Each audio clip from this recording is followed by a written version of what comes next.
here tonight who have lost their jobs or who have had to lay off their employees and they are in crisis mode. So I want to ask that everyone please remain respectful tonight. We can share our viewpoints, obviously, without tearing each other down.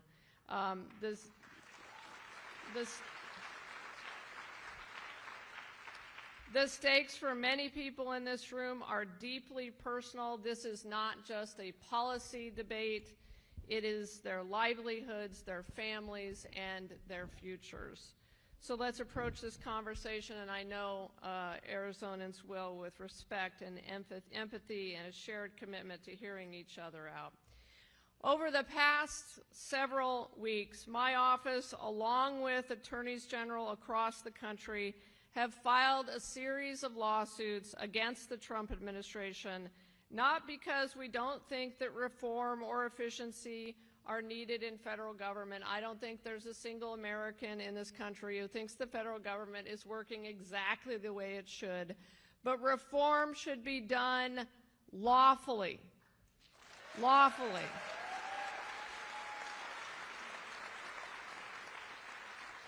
Through the constitutional processes that exist for that very purpose, not through unilateral decisions that upend the livelihoods of hardworking Americans, throw entire communities into chaos, or violate the privacy of American citizens.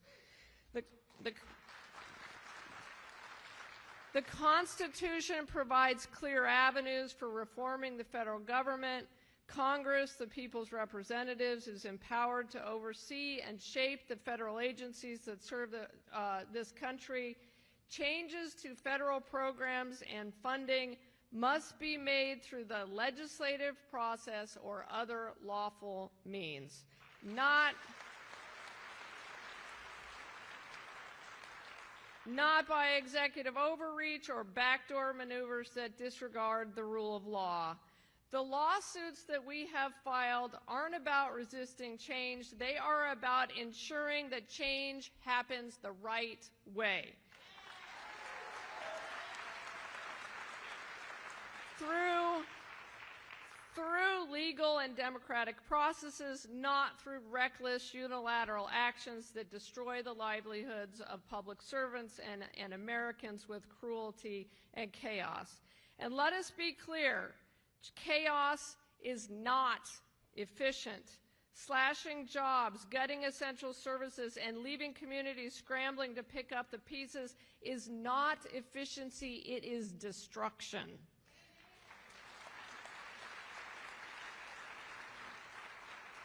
True efficiency comes from careful planning, collaboration, and respect for the law, not from haphazard cuts that abruptly destroy lives.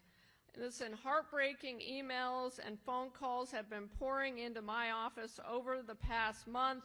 The impacts to our entire state, and especially rural Arizona, are astounding. And as some of you know, I am from rural Arizona.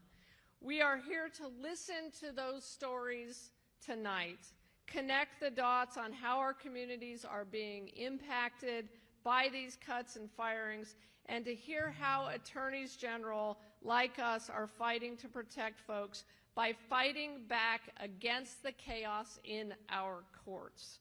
It is important to understand that more than 70% of county health departments funding in Arizona comes from federal dollars, and local businesses like Cozy Home and Flagstaff are having to lay off employees because the federal IRA funds are being withheld from our state's energy efficiency program, funds that would help a large number of lower-income Arizonans who are already facing high energy bills and to make their homes more energy efficient.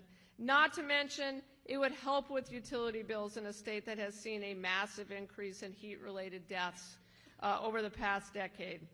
We are fighting because it matters to workers, to families, to businesses and nonprofits, and to the future of our state and our country.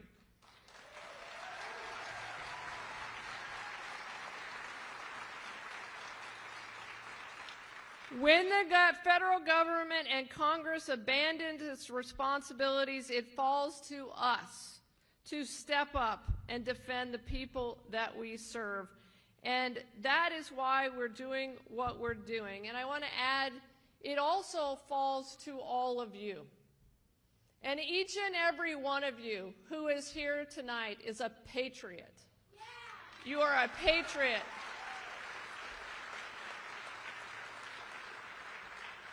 And I truly believe that once in a generation, Americans are called upon to sacrifice and to fight for our country and to fight for our future and the future of our kids. And that's what you are doing, and that's what your attorneys general are doing. And so let's get started.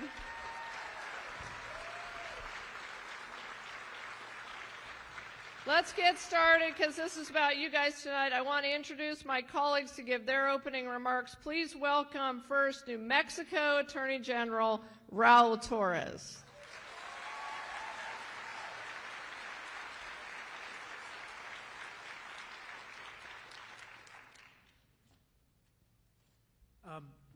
So I really want to just start by thanking your Attorney General for all of her leadership, all of her incredible hard work, and her commitment to you, to the state of Arizona, and to this country.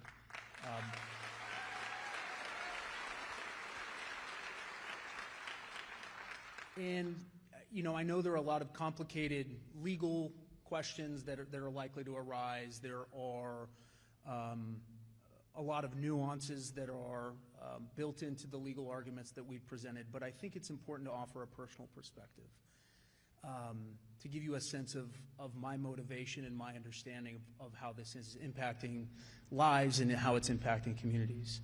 I am the son of two very proud public servants. My mom is a career public school teacher, and my father was one of the longest serving federal prosecutors in the state of New Mexico.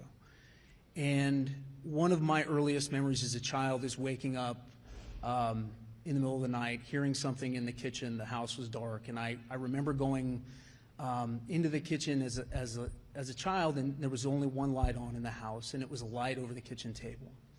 And it was my dad, and he was preparing for trial. I didn't understand what that meant. I didn't really understand what the work was. And it wasn't until many years later that I followed in his footsteps as a prosecutor, that I had some sense of the obligation and some sense of why someone would choose to commit themselves to others. And I hold that memory in my heart, and I think about it every single day, because what I hear in Washington, D.C., from the president and from Elon Musk and from others is a language that is stripped of any humanity.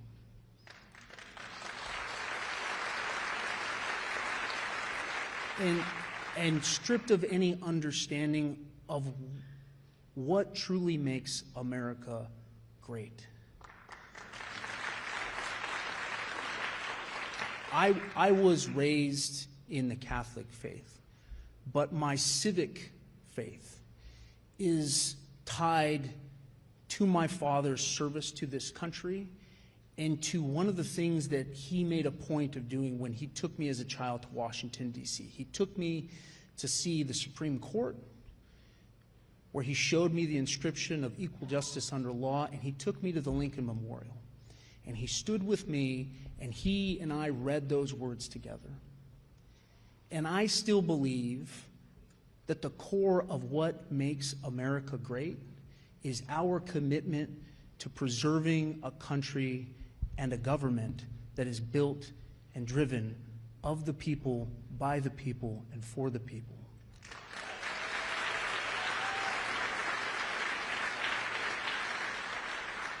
And what also makes this country great is the notion that we go about our work trying to find the better angels of our nature, and that we do so with malice towards none and with charity for all. It is the generosity of the American spirit. It is the hope. It is everything that my father committed his entire life to doing in service of others. He is not a sucker. He is not a fool. His service to his fellow man and to his country is profoundly meaningful. He was raised in a generation that was specifically called by their president to ask not what their country could do for them, but what they could do for their country. And when he went to work every single day to try and help people, to try and protect people, to try and lift people up and find justice in our courtrooms, he didn't ask anybody if they were a Republican, and he didn't ask anybody if they were a Democrat. He was an American serving others. That's what this country is about. And he is not alone in that. People that spend their lives trying to study diseases or look for cures for cancer or provide some pathway for veterans trying to recover, these are public servants. We don't ask them if they're Republicans or Democrats. We don't demean what they do. We don't degrade who they are. We respect the service. We respect the commitment, the shared commitment that we all have to one another. And look, I understand, as the Attorney General referenced, that not everyone agrees with the actions that we've taken. And as a former federal prosecutor and a federal employee, I can tell you I have been in so many meetings that I wished I could have a greater voice on the impact of a dollar spent or the efficacy of a policy decision or making government effective and smart and impactful. But you don't do that through chaos and disorder. You don't do that with mindless destruction of federal agencies. And you don't do that by disrespecting and dehumanizing America's public servants. You just don't do it.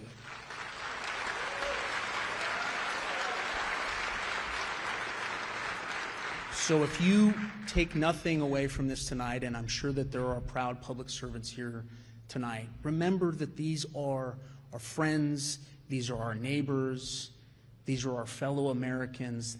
They have children, they have families, they are doing honorable work, and they deserve our gratitude. And if you want to make America great and you want to make the government work, then do it by following the law, by respecting the Constitution.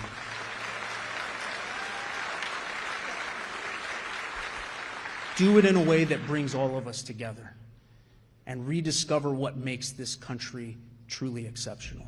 Thank you.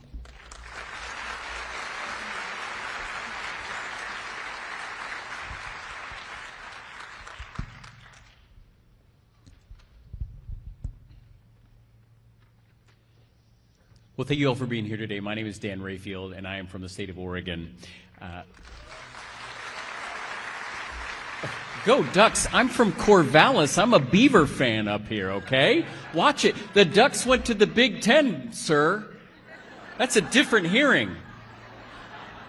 Oh, my goodness. I can't believe you did that to me. Last night, as I came from Oregon, I was, not University of Oregon, but as I flew down, I was sitting in an airport, and what was incredibly important to me was to put my phone on and try and listen into what happened last night, the State of the Union. And I sat there and I listened.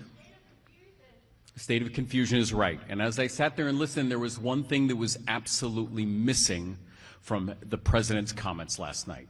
And that was the impact of the decisions that he and his administration are making that are having on all of our communities across this country.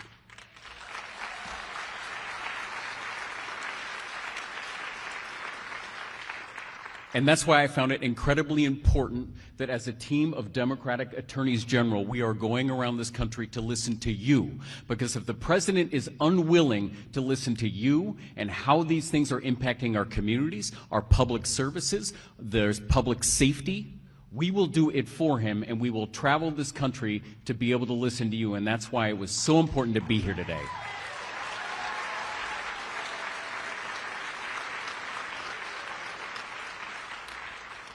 And I am incredibly thankful for all of you that took time out of your day, your evening, when you could be doing so many other things to share your stories with us here tonight. So as we dive into this important discussion, I want to take a moment to emphasize something that is absolutely central to this issue. The President does not have unilateral power to simply disregard Congress's decisions, to dismantle essential services and parts of our government. The Constitution is clear. When Congress allocates money for the federal government, a new administration cannot prevent the money from being used for its stated purpose. In other words, while the president may be a powerful person, he does not have some sort of superpower that lets him travel back in time to veto the decisions that have already been approved.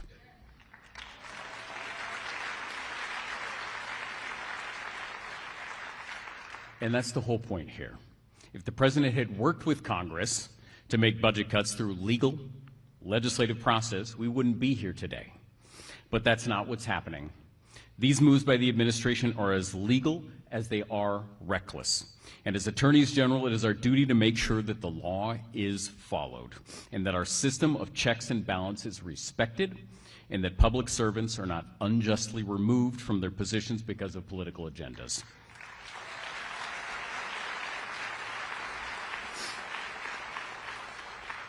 Across this country, from Oregon to Arizona to New York, over the past month, we have witnessed a disturbing pattern of federal workers being fired, pushed out, or silenced.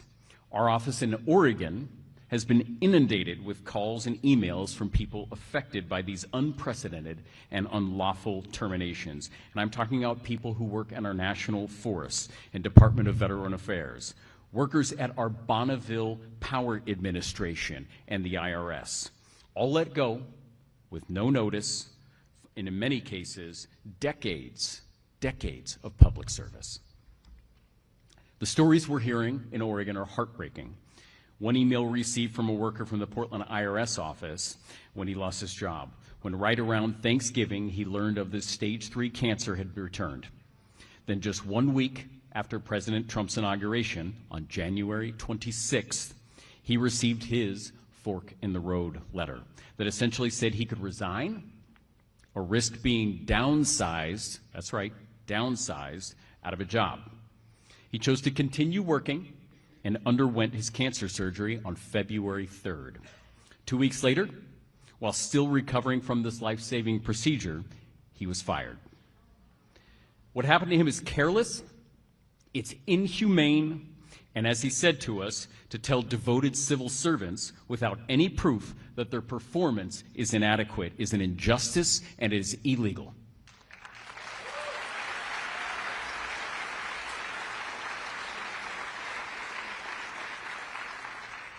Another person who contacted us worked at the U.S. Geological Survey in Eugene, Oregon. I'm sorry, we're getting back to the ducks.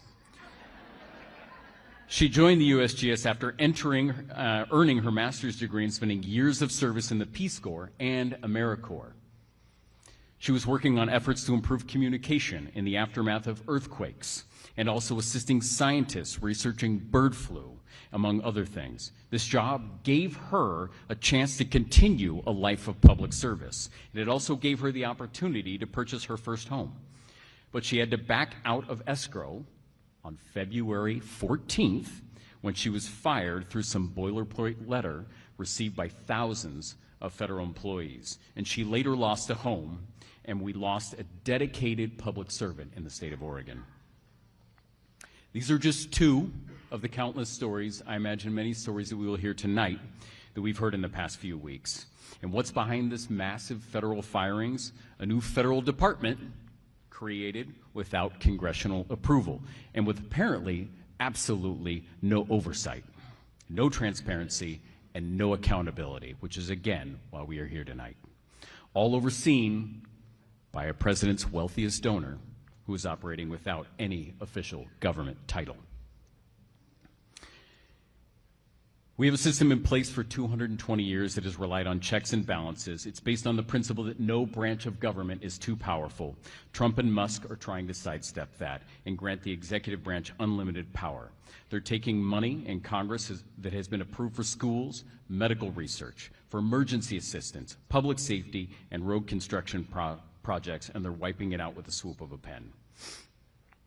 Thank you again for being here tonight. I am proud to be here representing the Oregonians, and I'm proud to be invited here by Attorney General Mayes.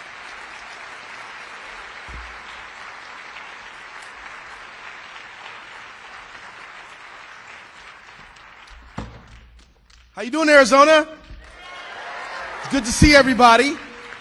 We got a lot of Arizonans, Americans here tonight because you care so much about our great country. You may be wondering, why would an attorney general from Oregon, New Mexico, and Minnesota get on an airplane, come all the way here to be with you tonight? And the real reason is we all love Kris Mayes.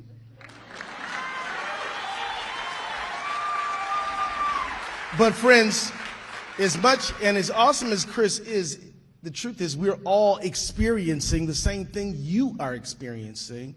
And tonight is your night. We want to hear from you. I want to tell you, there's a quote from a guy named Abraham Lincoln. I don't know if you've ever heard of this dude, but Abraham Lincoln said, in this age, in this country, public sentiment is everything. With it, nothing can fail. Against it, nothing can succeed. Whoever molds public sentiment goes deeper than he who enacts statutes or pronounces judicial decisions. We believe the public doesn't like a lot of things that have been happening from Washington recently. And we believe that if you have a chance to tell your truth, to listen to your neighbors, you just might get up there on that microphone and tell your own story. You just might, get out there and reach out to somebody who lives in your building, lives on your block. That is so critically important. There's an African proverb. It says, when the strong person walks in the room, all backs straighten. And you know what it means? It means that we all can get courage from each other. We all can get courage. Because, quite honestly, who here has been a little nervous about some of the stuff they've seen happening? Right. So it's good for us to be together. It's good for us to hear from each other. And it's good for us to know that we all are committed to making sure that we are a nation of laws and not men, and that we are going to make sure that this country's promise is delivered on through a democratic electoral process, not just some guy who issues executive orders as he feels like it on one given day. I'm going to wrap up right now because I want to hear from you. Look, we have filed a bunch of lawsuits. Birthright citizenship. We froze the freeze. We're saying that the appointments clause of the Constitution is being violated by having this unelected oligarch just rummaging through our government. We have filed the lawsuits and we haven't lost yet, folks. But as I said, the saving America will not be won in a courtroom. It'll be won in the court of public opinion. It'll be won by you. Let's have a great night.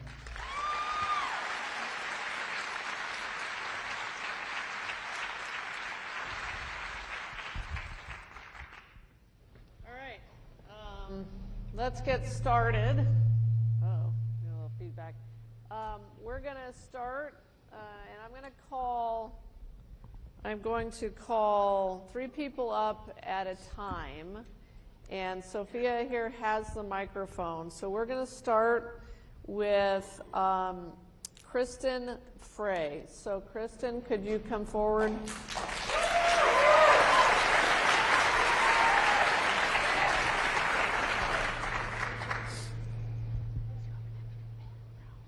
Karen Potter and Sandy Bear, if you want to come line up too, that'd be great. Oh, sorry. Yeah, Karen Potter and then Sandy Barr after. I'm already not doing my job. Are you guys ready?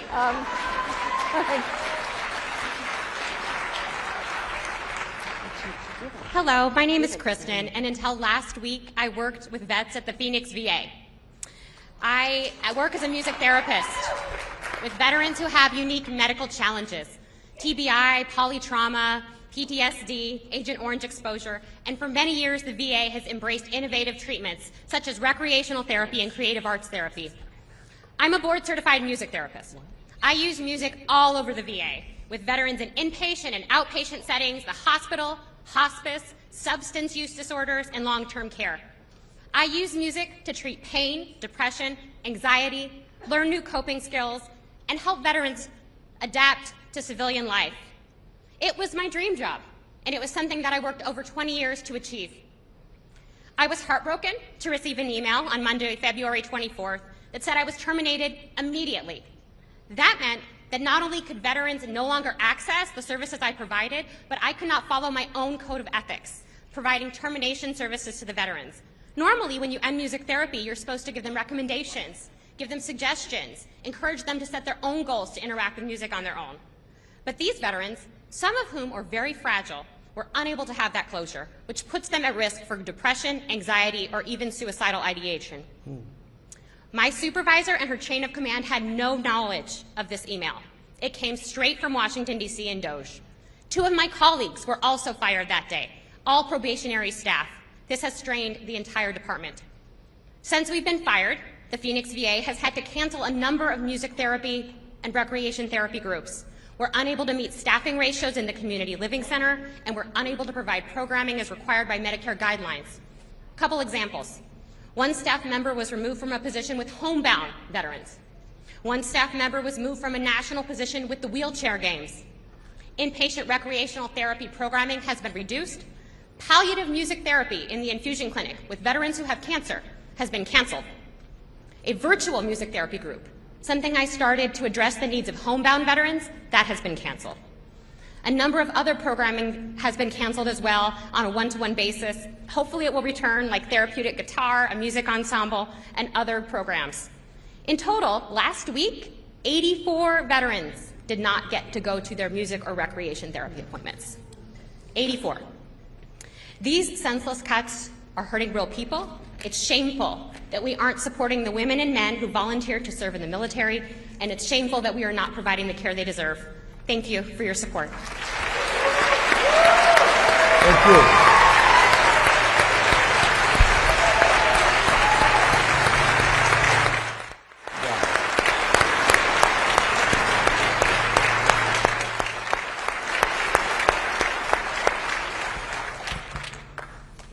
Thank you so much, Kristen. That obviously was incredibly impactful.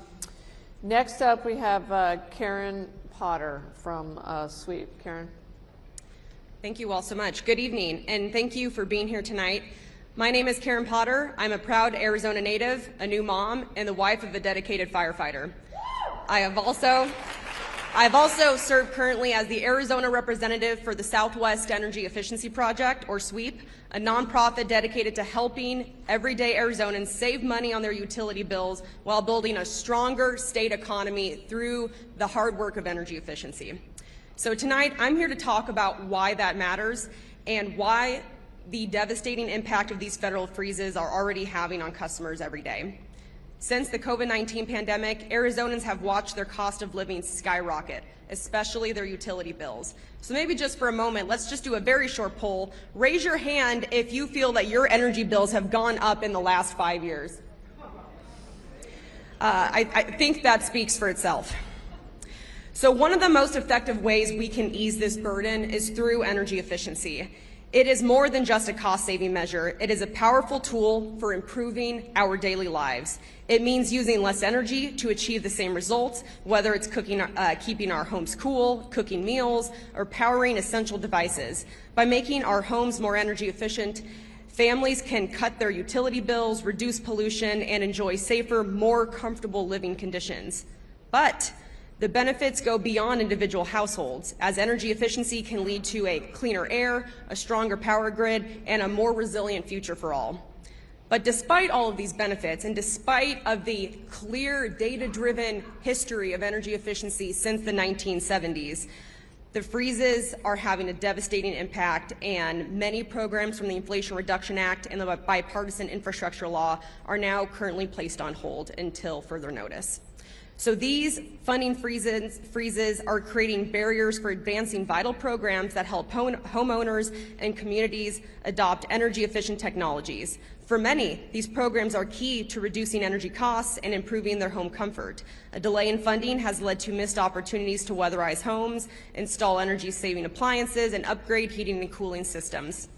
So thanks to what the Inflation Reduction Act has made available for tax credits, already more than 46,000 Arizona households have been able to improve the value of their home by adding insulation, repairing ducts and duct and air sealing, replacing outdated windows, and installing electric heat pumps. However, if these freezes continue, homeowners will have less opportunities to increase the value of their homes while contributing to the local economy. So let's talk about the economy next. Small contracting businesses were set to have a major boom from these programs, with the energy efficiency industry already rising to more than 40,000 strong across the state of Arizona. However, these jobs, I'll just say, these jobs do not require a college degree, and they allow people to support their families without a four-year university education, of which there are very few opportunities like that today. So without these resources, more and more contractors will continue to lose their jobs, and unfortunately, many in Arizona already have. Even though they have participated and they were hired to do these jobs specifically for these programs, unfortunately, they're out of luck. And since the 1970s, the Arizona Weatherization Assistance Program has helped more than 20,000 income-eligible households weatherize their homes and make their homes more safe and secure. And thanks to the bipartisan infrastructure law, weatherization has been extended, and since 2022, thousands of homes have been able to weatherize their homes, making them healthy, secure, and more energy efficient. So if these freezes continue, more than 800 households this year will be left vulnerable to indoor heat-related illness and even heat-related death due to lack of proper cooling equipment in their home. Weatherization contractors and practitioners were ready to help these families prepare for Arizona's extreme summer heat, but now that critical work, as we're fast approaching the hot summer months, is on hold until further notice. So I will just say, in a state where overnight temperatures are remaining above 100 degrees, air conditioning is not a luxury, it is a human right, and it is a lifeline.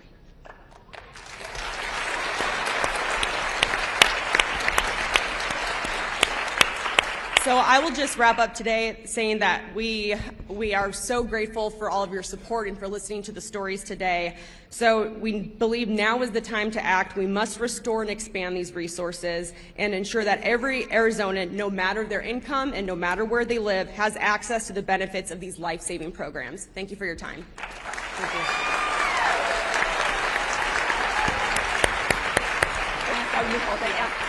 That's right.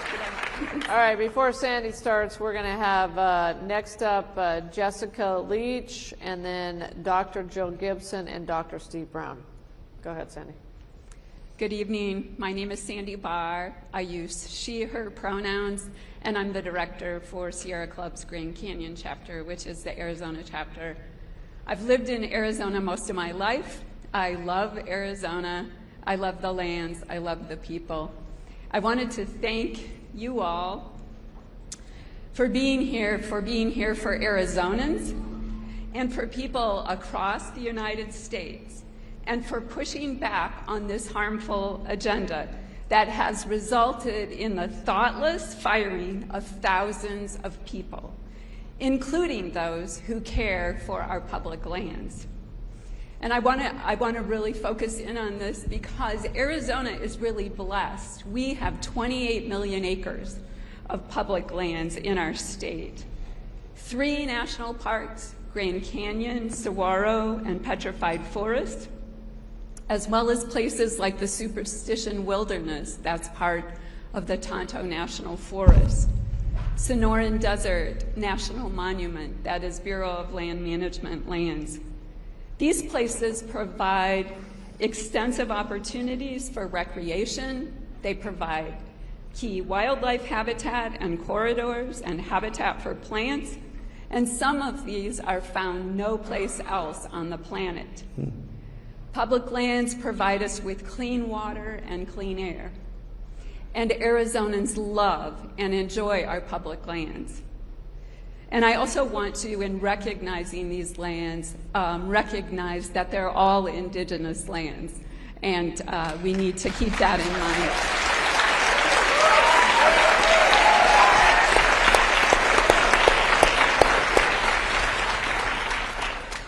These lands are under threat due to actions by the Trump administration, including the firing of thousands of public lands workers who care for public lands and the people who visit them.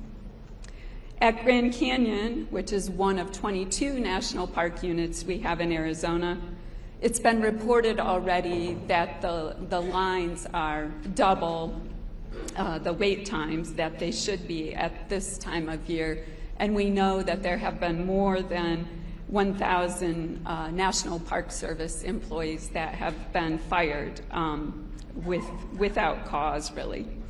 And down south at Saguaro National Park, they are closing the visitor center on certain days, and that means people don't have access to important information that can help them enjoy the lands, but also be safer on the public lands. And that's another thing I want to mention is for the national forests, which I think have probably gotten the biggest hit as far as losing employees.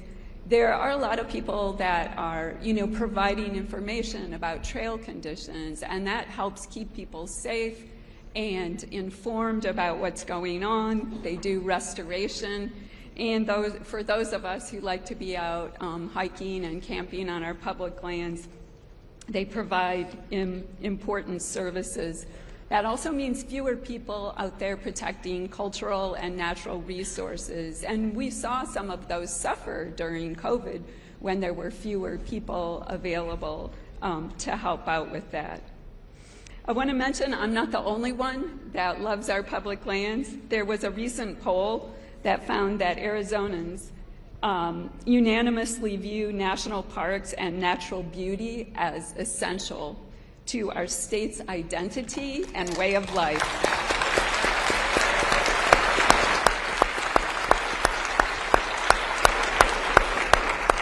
They also agree that the government has a responsibility to protect public lands, that indigenous tribes should play a role in protecting and managing ancestral land, and they credit public lands with guaranteeing outdoor recreation.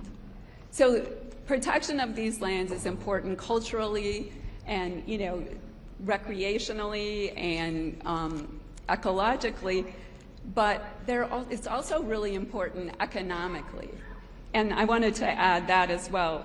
These actions that are being taken by this administration are not just unwise relative to our enjoyment and access to the land, they harm our economy.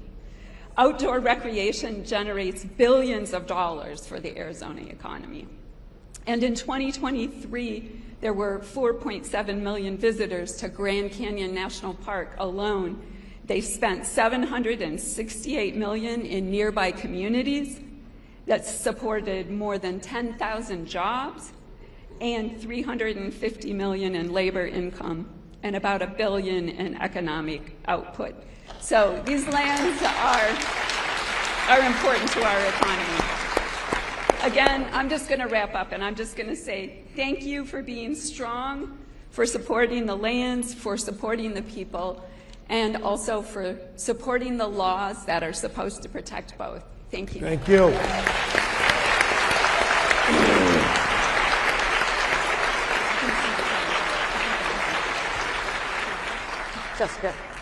Jessica, please. Thank you. Hi, everyone. My name is Jessica Leach. My pronouns are she, they, and I'm the CEO for Prisma Community Care, the artist formerly known as the Southwest Center for HIV and AIDS. And I want to start off by saying that as a queer person, HIV and STIs are not limited to my community. Amen. right? I don't want to ask everyone in the room, to verify that everyone's having sex, but I think it's a pretty safe assumption that 75% of the room probably is. Which means, yes, which means everyone in this room, on some level, your communities or you are at risk for HIV and STIs. When the government froze funding, the funding that was provided to us through these grants allowed us to be the largest free HIV and STI tester in Maricopa County. Because realistically speaking, you want to come to us, probably not county, no disrespect to county. And we can also do treatment and prevention on site. We provide vital, necessary primary health care, mental health care. We provide case management and nutrition for low-income individuals living with HIV. All of these things are at risk because we were told that we were focusing on DEI and gender ideology. So in order to serve our clients, our community, not all of whom are queer, we were told that we had to take the very fabric of who we are out of our language. The grants that were written were specific for these communities to ensure that they could be protected so that all communities are protected. What you have done is allowed us to continue our work. 21% of my funding comes from federal grants. It covers 40% of my staff. I've already had to lay off 3 individuals that were vital to our operations. So what I need to ask is that you continue the fight and recognize our communities need you more than ever. Thank you. We will.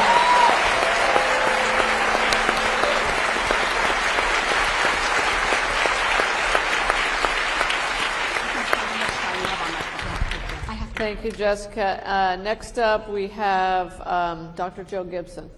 Dr. Joe Gibson. Good evening. I am speaking to you tonight as a physician who has dedicated my life and career to caring for patients seeking sexual and reproductive health care. I am trained as an obstetrician gynecologist, and I am doubly board certified in obstetrician gynecology and complex family planning. In addition to delivering babies and performing gynecologic surgery, I performed abortions for the past 15 years.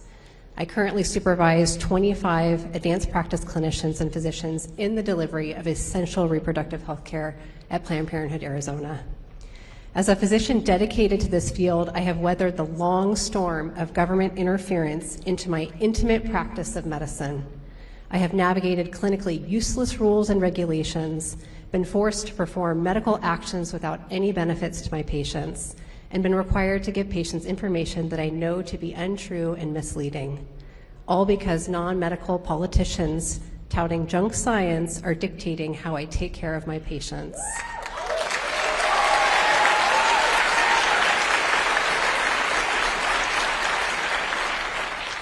I have been restricted in this state from providing life-saving abortion care. I continue to have my practice heavily regulated, but we, the Arizona people, fought back, and the power of our voices restored the right to abortion in our communities. And we must continue to resist and double down on our efforts. The onslaught of misinformation, threats, and the propagation of non-evidence-based treatments and therapies coming from the new administration harms our patients and erodes the public's trust in the medical system. Since the election, I have heard patient after patient express fear that they will not be able to access care that they know to be critical to their current and future well-being. I took care of a patient last week who was crying, panicked about her access to contraception. She wasn't a candidate for the longest-acting reversible contraceptive device we have, a 12-year IUD, and she had to settle for a 5-year implant. She asked me, what am I going to do in 5 years? Will I even be allowed to have birth control? Will I even be able to afford it? Especially for my transgender patients trying to access gender-affirming care. The threat isn't remote. The reality is already here. In droves, patients are submitting paperwork to ensure their gender marker change requests are processed before that option disappears. Patients are seeking to stockpile medications knowing they may no longer be available. I've been receiving requests from patients previously receiving care at Phoenix Children's Hospital, which has halted gender-affirming care under a recent EO, begging to be seen. The fact that these bullying actions of our government are targeting the already most marginalized communities should infuriate us all. Clinical decision-making belongs to the clinician and the patient, never to our government.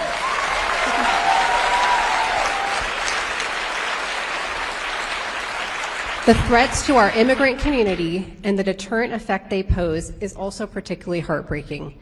Patients will not seek care when they fear that their health and personal data may be accessed by those who are seeking to deport them. I am thinking of an immigrant patient from South America, a person who is a mom trying to take care of her children, who was violated multiple times making her way to the United States. She needed an abortion as a result of her rapes. Everyone deserves dignified health care and to live with dignity.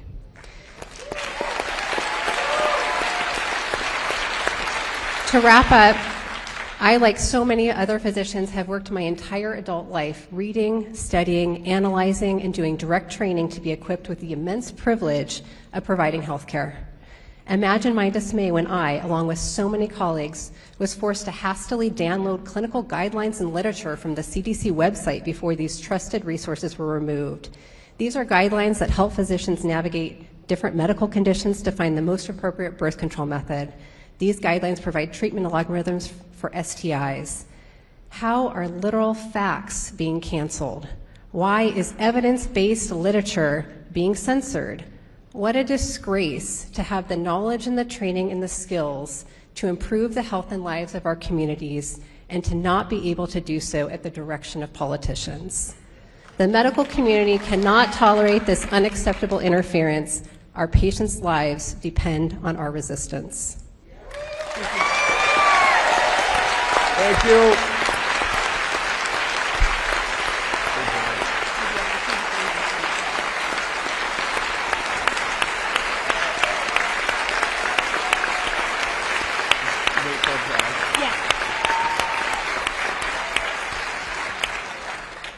Hello, Attorneys General. Thank you so much for being here. I'm Dr. Steve Brown. I'm a family physician here in Phoenix, Arizona, and I came to talk about impending Medicaid cuts. I'm here for my patients tonight. Currently, over 2 million Arizonans are covered by Medicaid, including over 750,000 kids aged 0 to 17. The federal budget cuts could take coverage from 550,000 of the most vulnerable Arizonans. Martin Luther King said, of all the forms of inequality, injustice in healthcare is the most shocking and inhumane.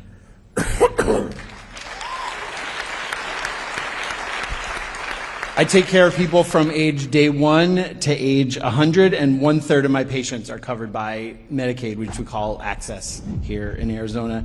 Losing coverage for many Arizonans will make our state less well, less healthy. It'll put our rural and safety net hospitals at risk, like the Attorney General said earlier. I could tell you dozens of stories, but I'm just going to choose 2 to tell you tonight.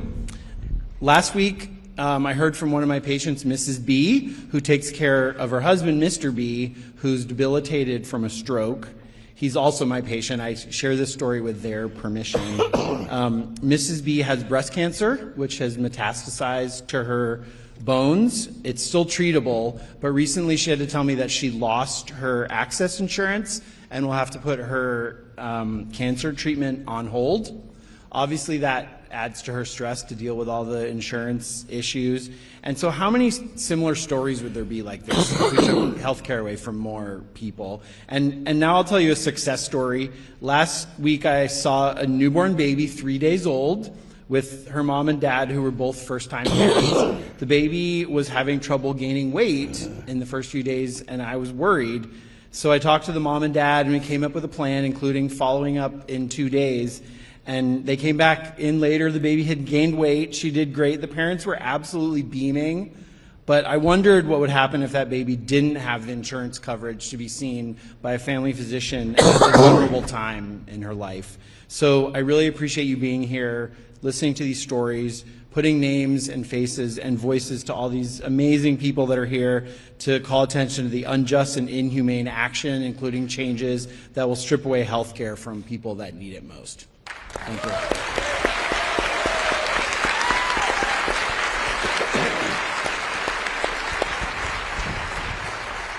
you. Thank you, Dr. Brown. Next up, we have Dr. Michael Robert, the superintendent for Osborne School District, Violeta Ramos and Felipe Carranza, both from the Osborne School District.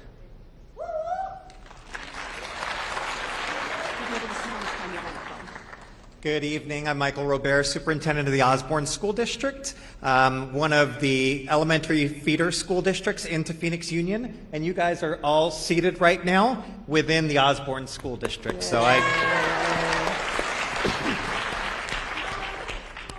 I'm also here to talk about the teacher and school leader incentive program, which is something that we're involved in.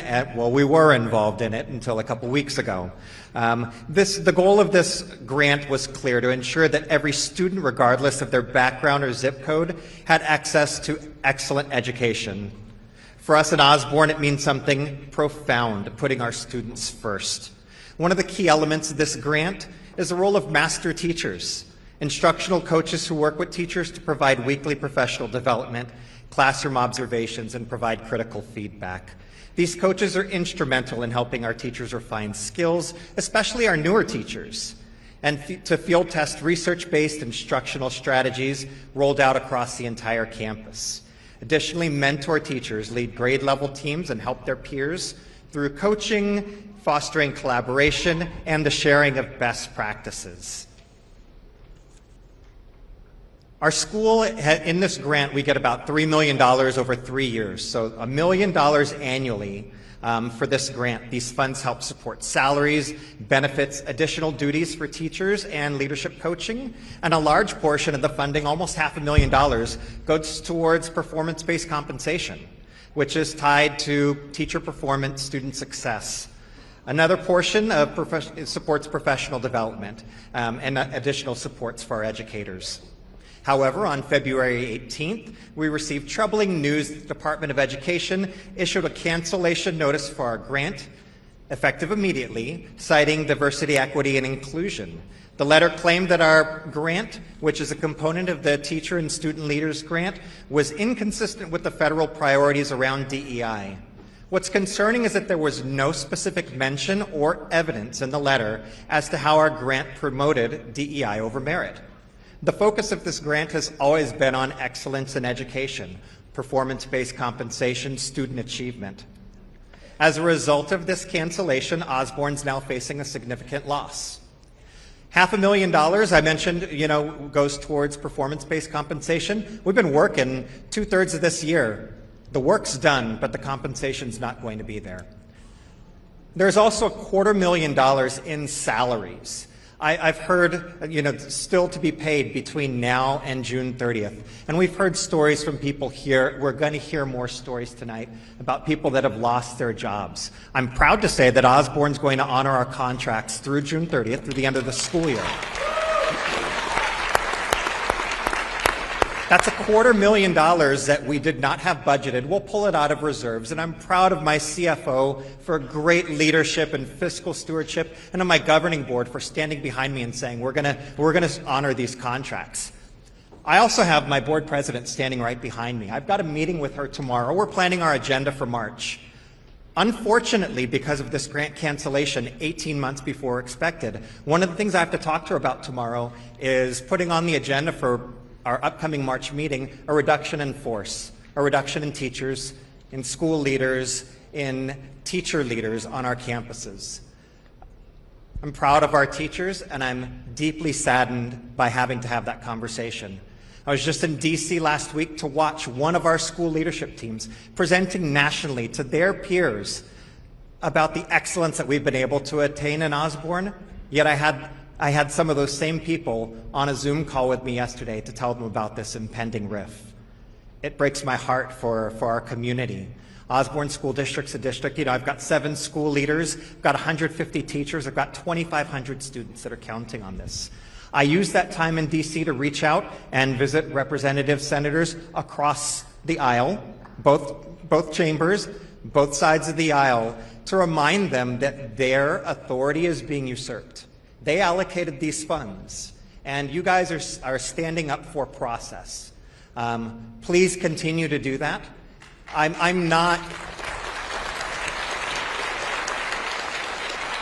here to talk, I'm here to give voice to this, but that just is not enough for me. I'm also seeking reversal. of improper cancellation of grants. So I've got two other members from my district who are going to be able to talk about that impact directly and on the families and on our kids. So thank you guys for being in support of communities and children. Great job. Hi everyone, my name is Violeta Ramos and I am a proud product of the public education system. I'm the proud daughter of 2 immigrants and I was born and raised here in Phoenix, Arizona.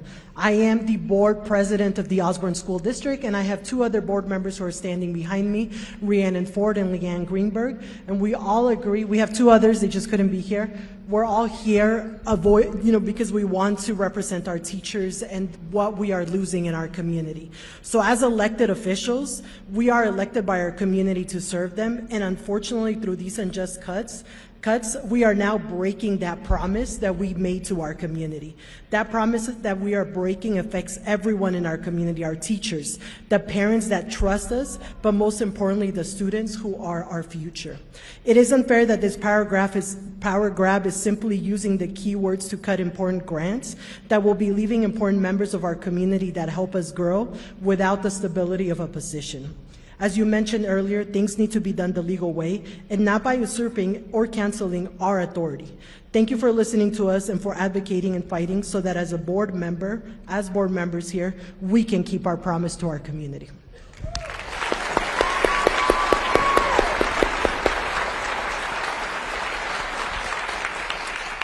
Good evening.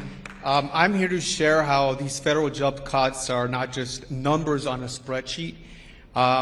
They are real people, real families, and real consequences. In June, I will lose my job. I am fortunate that the Osborne School District will continue to honor my contract until then. As a father of a 3-year-old, this isn't just about my career, it's about my child's well-being right now. I'm struggling to keep up with the $800 a month tuition for a preschool that ensures that she has a safe and stable learning environment. Without my job, I don't know how I will afford to keep her in preschool. She is at the preschool where she's at now. I have dedicated my career to education. That is 25 years of my life. My aim as a teacher, as a principal, and as a director has always been to support students and to strengthen our communities. But now I find myself facing uncertainties, wondering how I provide for my own family. The stress of this situation isn't just financial, it's emotional too. It's the fear of not knowing what comes next or having to make impossible choices between my daughter's education and basic needs. And don't get me started on immigration. As the proud son of immigrant parents, my parents fled their home not because they wanted to, but because, as my mom says, we were mice living in the mouth of a serpent. I echo, yes, she said that.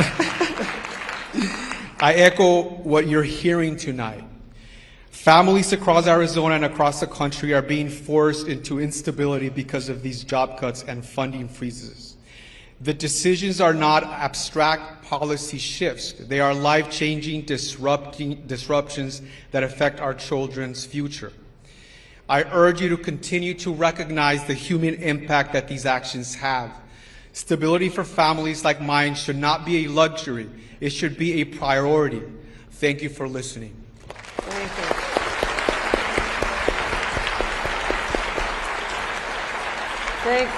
Thank you, Felipe. Next up, we have Liza Merrill and Elise Guidas and Adrian Udarbe. So, Liza, here we go. And then Elise.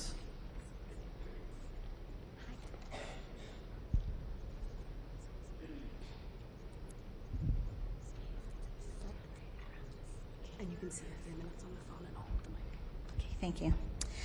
Good evening. My name is Lisa Merrill. I have been a certified marketplace navigator for over 8 years. I serve individuals and families throughout the state of Arizona apply for Medicaid, SNAP, and marketplace health insurance, which are all federally funded. Some data from 2024. 2 million Arizonans rely on Medicaid and CHIP, with the federal government covering over 80% of the $22.2 billion that it cost. Almost 340,000 Arizonans were enrolled in the marketplace, 90% of whom rely on federal subsidy that helps pay for their premium. Arizona has almost 1.5 million residents who are Medicare beneficiaries, which is a lifeline program for the elderly and people with disabilities.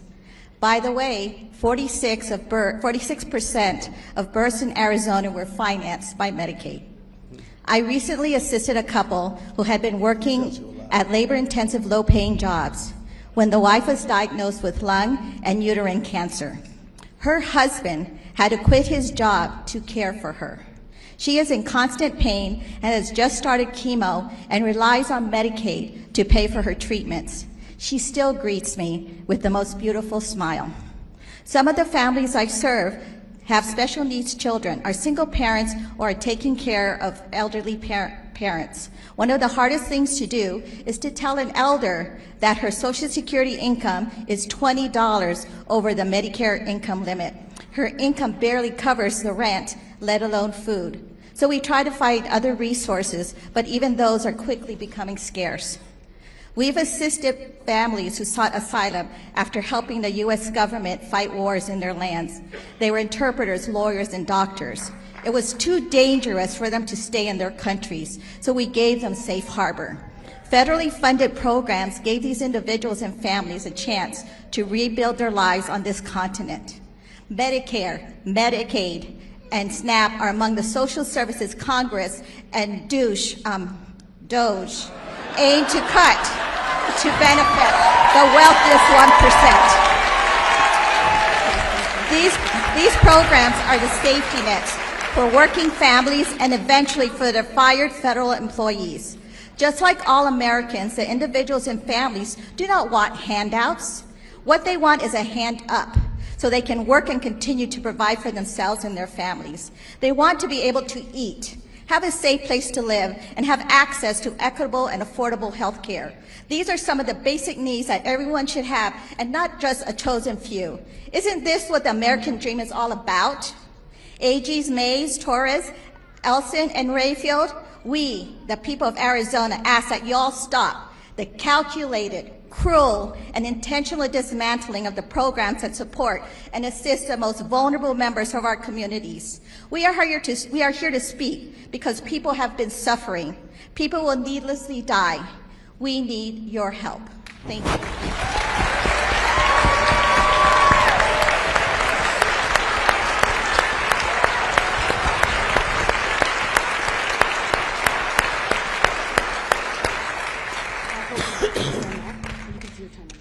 Thank you so much, Elise. So next we have Adrienne. Adrienne? No, I'm Elise. Oh, you're Elise. Yeah. I'm sorry. That was okay. Sorry about that. That was Liza. Absolutely. Okay. Go ahead. Go Hi. ahead. Thank you all for being here. My name is Elise Gaitis, and I'm executive director of a nonprofit called Activate Food Arizona. We offer community-based food solutions in rural, urban, and tribal communities throughout the state. In the Valley, we're most known for our fleet of mobile produce markets called provide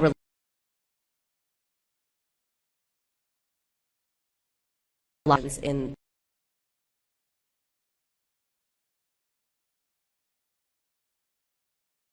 across Arizona, as well as in the surrounding border states and Mexico. I'll briefly share from two perspectives: ability to operate our businesses, and also from our customers' ability to access the foods that they need for themselves and their families. Administratively, several grants that we've relied on and planned on for the next year have been terminated, which has caused me to not only change program plans and put critical food initiatives on hold. It eventually could obviously mean layoffs for my organization as funding resource for food programs become more and more scarce. A lot of our funding partners are going to foundations and they're inundated, and there's only so few dollars that they have to give out anyway. So our pool of funds is getting smaller and smaller and smaller. The food that we sell to community comes from local food hubs, which aggregate from small-scale farmers throughout Arizona. In the last 12 hours, 2 of our direct suppliers have told me that their businesses will go under if these freezes aren't lifted pretty imminently.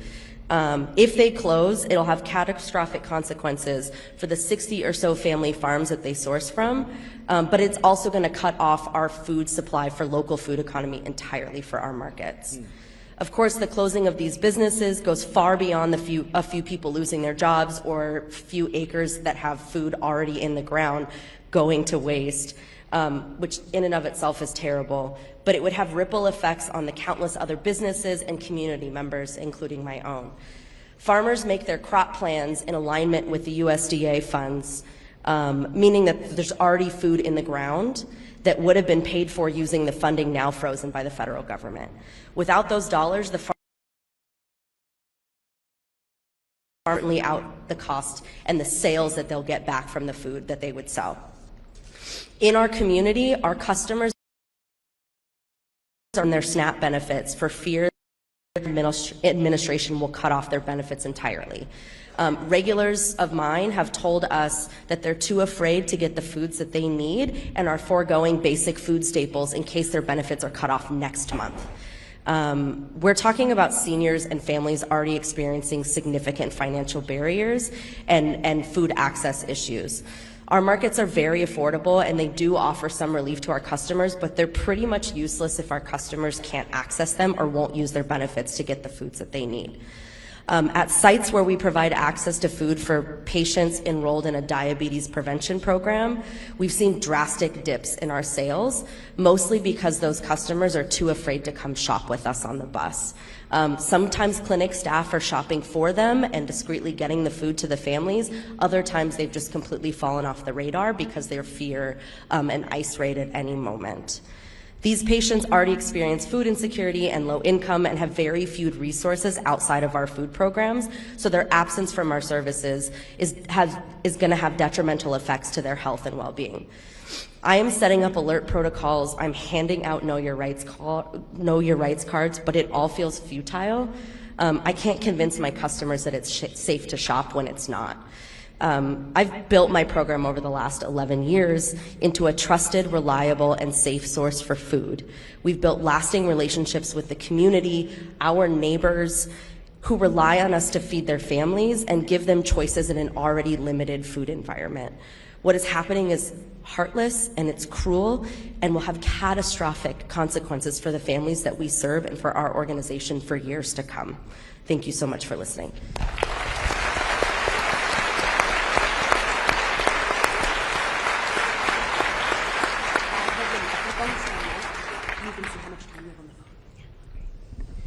Hi, Attorneys Generals. My name is Adrienne Udarby. I'm the Executive Director of Pinnacle Prevention. We are a statewide nonprofit here in Arizona with a huge aspect of our mission dedicated to cultivating a just food system.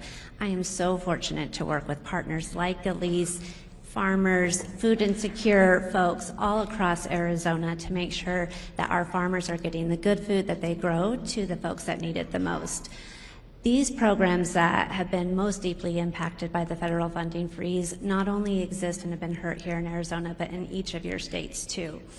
We have about 50% of our federal funds that are currently frozen coming from USDA. The last direction that we were given was that they will not be reimbursing for any services beyond January 19th. So we have farmers that have put out those dollars that work on contracts that are for reimbursement, that were promised that they were going to get infrastructure dollars and funding to help them prolong and expand their growing season here in Arizona, which is critical amid our heat and our different climate crises, and they have not been reimbursed and have no type of date in sight as to when that will happen as well too. These programs not only help to generate revenue for farmers, but they also are ensuring that folks who are the most food insecure get access to those good foods. And so for every month that passes, we are out $500,000 in revenue to our farmers. That's also $500,000 in food that goes back to community members as well too. I have been fielding numerous calls from farmers that are operating in the red and are this close to having to close down their farm businesses. This funding freeze not only impacts those that are participating in federal food assistance programs, but all of us, because food is a fundamental human right, and we need to eat every single day to survive. And if we don't have a robust local food system that's here to support us and help us, it impacts us all, and we're all going to be feeling it when we go to pay for our food and rising food costs. We already are today. So I'm begging you to help keep our food and farming businesses open and alive and thriving so that we can continue to support folks like Elise, all of our farmers, and all of our food insecure Arizonans. Adrian, can I just ask a follow-up question? So what you and Elise were saying is, it sounds like USDA is still not sending you the money, so we've seen this in other areas, it sounds like they are violating the TRO that we won. This is important information. We've had to go back into court twice now, I guess, guys, to get what's called a motion to compel. The farmers are still not being Correct. I have 4 pages worth of all the programs that are not getting their funding here. I'm keeping it brief up here, but yes, effective January 19th, we have not received any funding and have not given any days as to when we can see that funding come back. Okay, thank you. Appreciate that. Very important. Okay.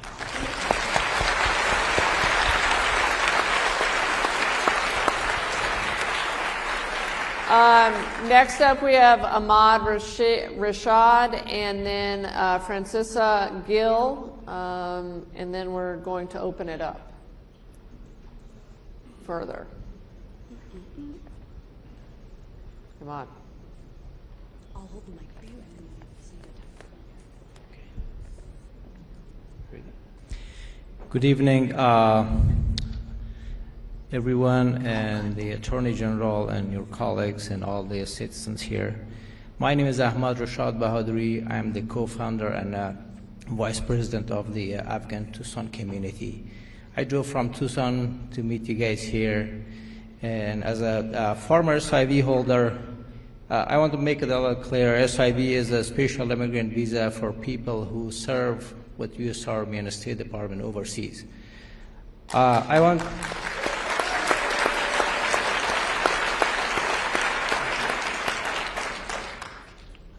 want to speak for many who are at risk because they supported the U.S. and Afghanistan. These individuals put their lives in line for our mission, and now turning our back on them puts them and their families in danger. They are being targeted for their affiliation with the U.S., and we must honor the promise we made to them.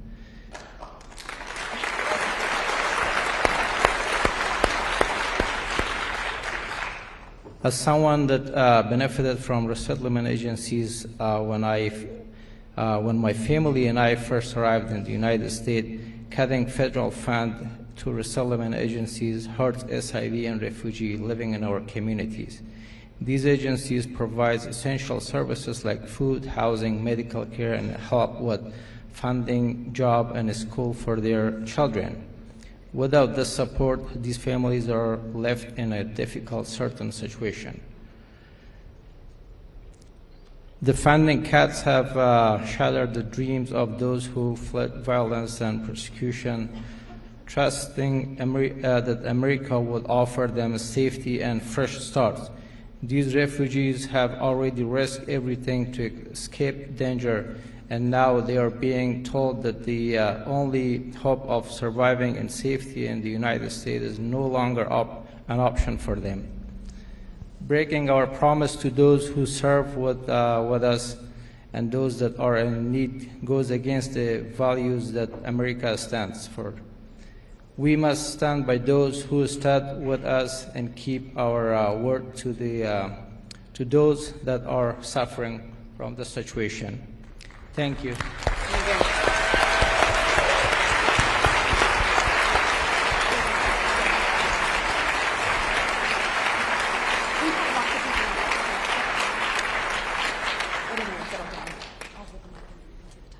Good evening, everyone. My name is Francisca Gill. I am the Refugee and Immigration Services Community Integration Program Manager at Lutheran Social Services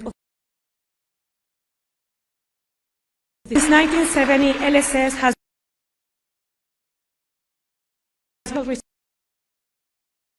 rebuilt their life with this program assists those fleeing war, violence, and persecution from countries such as Sudan, Afghanistan, Syria, Burundi, Democratic Republic of Congo, and others. These families arrive in the U.S. after years of suffering, having survived conflict, displacement, and refugee camps, only to now face yet another crisis in Arizona. The recent stop work order and freeze on foreign aid have created a domestic humanitarian crisis, leaving newly arrived refugees in an alarming state of uncertainty. The executive order and the immediate stop work for refugee resettlement agencies across the state of Arizona, cutting off critical reception and placement funding, leaving recent refugees' arrivals in the U.S. without the safety net they were promised of critical services for their integration and support into self-sufficiency in our state. Now they are facing lack of access of medical care, employment support, and the list goes on. There are 4 resettlement agencies offices in Phoenix and 3 in Tucson. We are all being impacted in similar ways, with loss of resources, staff, talent, expertise, and experiences. Our organization is also a recipient and a sub-recipient of federal grants through our national partners, Global Refuge and EMM. LSS has still not received already rendered and under a contract that is supposed to guarantee payment. Fair communities, which include medically fragile refugees. We are all $1,513,000 through our national partners. The impact this lack of reimbursement has had cannot be understated. We had to let off 48 staff members and have impacted negatively our refugee clients in self-sufficiency in Arizona. LSS is both contractually and morally obligated to continue supporting those who have already suffered so much but cannot continue to do so without being paid for services. We have received in this fiscal year 300 arrivals in Phoenix and 148 in Tucson, including children. The total number of arrivals from all the resettlement agencies is around 1,072 individuals. Lastly, the reduction in arrivals, many of those were family members traveling to our here. Some blocked within a day or prior to arrival.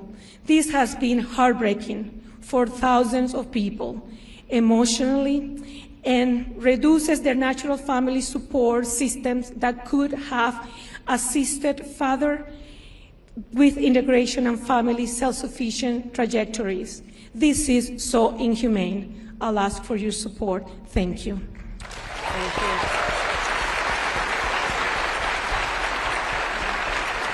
Thank you, Francisca.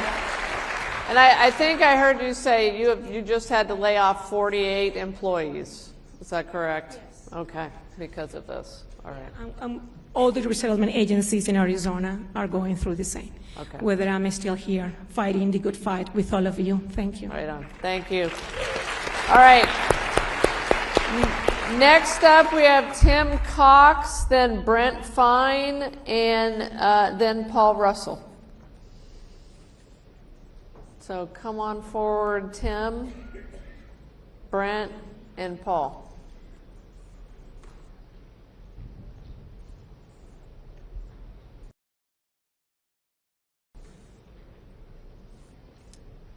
Okay.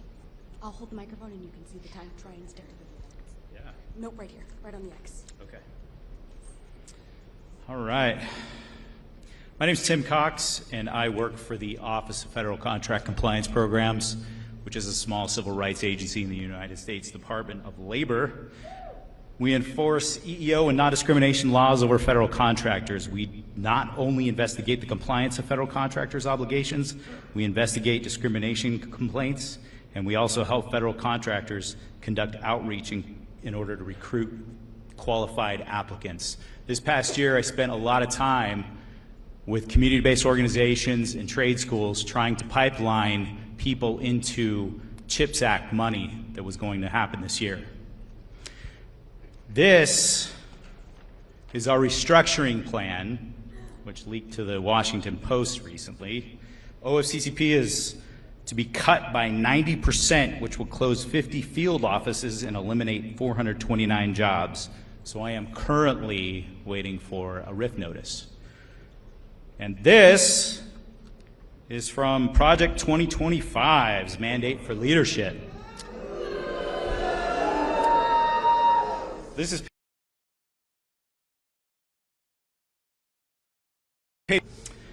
on day 2 of this administration, a 60-year-old executive order was revoked, signed by Lyndon Johnson, Executive Order 11246, and it's designed to ensure federal contractors do not discriminate and recruit qualified females and minorities. We do enforce 2 statutes for individuals with disabilities and veterans. So my issue is with veterans, but these cuts will most certainly have a ripple effect. Those practitioners of this work for federal contractors will most likely lose their jobs. I've already seen one person who has lost their job.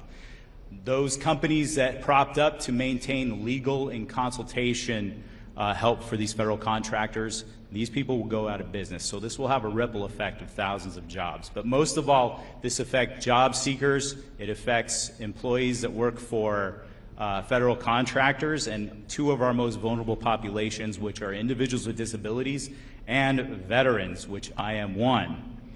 And yes, thank you.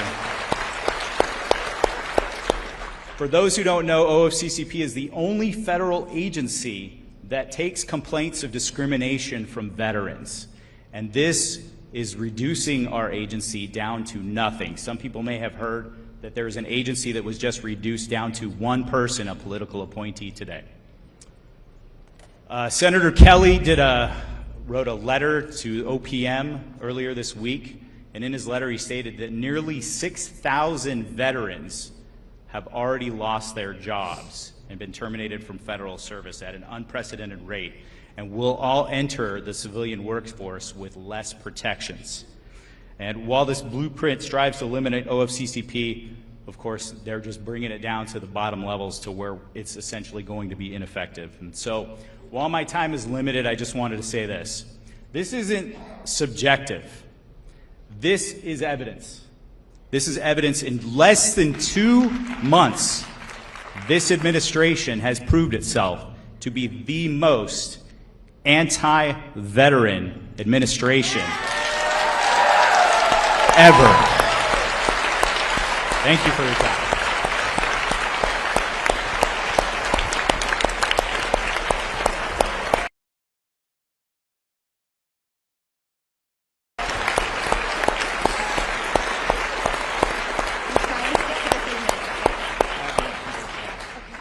This won't take long. My name is Brent Fine. I worked for Kris Mayes 20-some-odd years ago, and one of the projects I worked on was called Efficiency Review. We were tasked with looking at all the agencies to find where we could save money. But we never went into it thinking we have all these stated objectives in advance.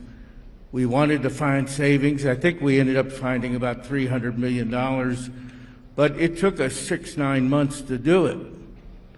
And it was it was a good process to do it. And then we presented it, and no one ever thought that they were going to do it all by executive order. It was all meant to plan for the budget, make some changes. Some things you could do, like savings on efficiency on electricity and things like that, you could do, but you had to go to the legislature to get it done. So this plan that's going through right now in Congress makes no sense to me, and I wouldn't think it would make sense to anybody. It's just, you know, they keep bringing up common sense. This is not a way you would do it. And not only that, it's already starting to, when I wasn't working for Kris, I worked for the Department of Labor, Bureau of Labor Statistics at the state of Arizona, where we collected employment data. There's already data coming out now showing that consumer confidence is dropping. The Michigan survey came out. An ADP survey came out today that showed only 75,000 jobs were created in February, and that doesn't affect government jobs. That survey doesn't. So my guess is it'll probably be even greater. But not only that, all of these cuts by these organizations you're bringing out, they're going to have multiplier effects. Not only the federal ones, but theirs. And so you're going to see not only if they lay off 200,000 people, and when they're bringing up that they're going to people today, I heard that number, lay off half of IRS, you're going to lose consumer confidence, but it's also going to have this multiplier effect. Times that number, and we could be in a recession in 6 months, very easily, because that data, when it comes out Friday,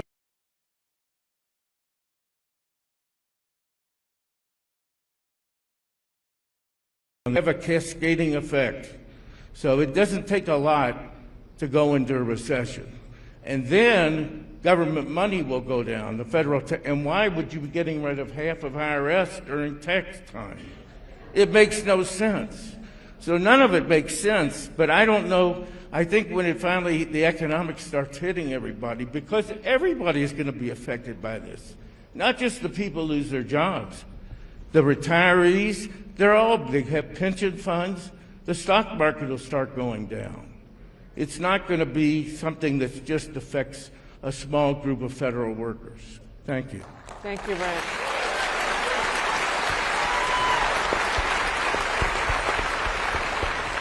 Again, thank you for this opportunity.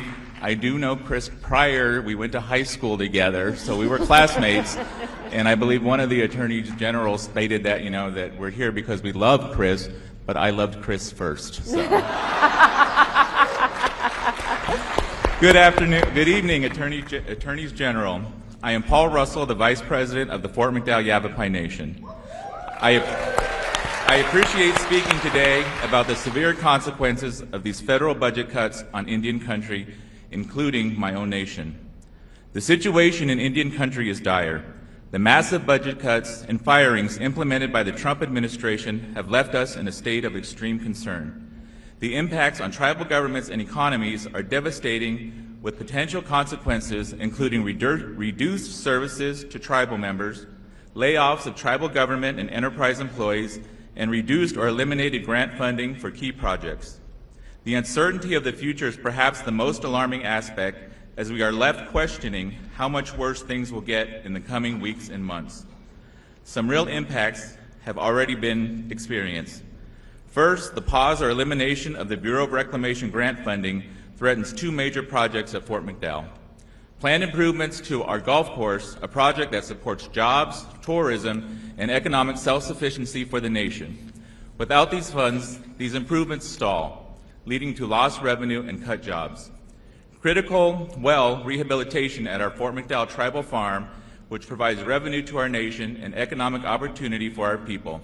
Without federal support, we risk losing farmland productivity, which will impact revenue for our community. These cuts stifle our ability to be self-reliant and violate the federal government's trust responsibilities to honor tribal economic development. Second, closing 3 Bureau of Indian Affairs offices in Arizona, including the Western Region office in Phoenix, will directly harm Fort McDowell. This office supports tribal governance, law enforcement, and land management, key functions that will now be delayed or neglected due to the closure. Our law enforcement and emergency response rely on timely Bureau of Indian Affairs support. With this office closing, public safety in our community is severely at risk. The shutdown also hampers infrastructure projects that require Bureau of Indian Affairs coordination, creating bureaucratic bottlenecks and slowing essential services. These budget cuts not only undermine tribal sovereignty and economic self-sufficiency, but also erase years of hard-earned progress throughout Indian country. The reversal of this program is a bitter disappointment, forcing us to take a step backwards instead of forward. On behalf of the Fort McDowell Yavapai Nation, I respectfully and strongly urge you to take a stand against these devastating cuts. We need you to demand that the federal government honor its commitments to Indian country. The future of our tribal communities depends on your actions. Thank you.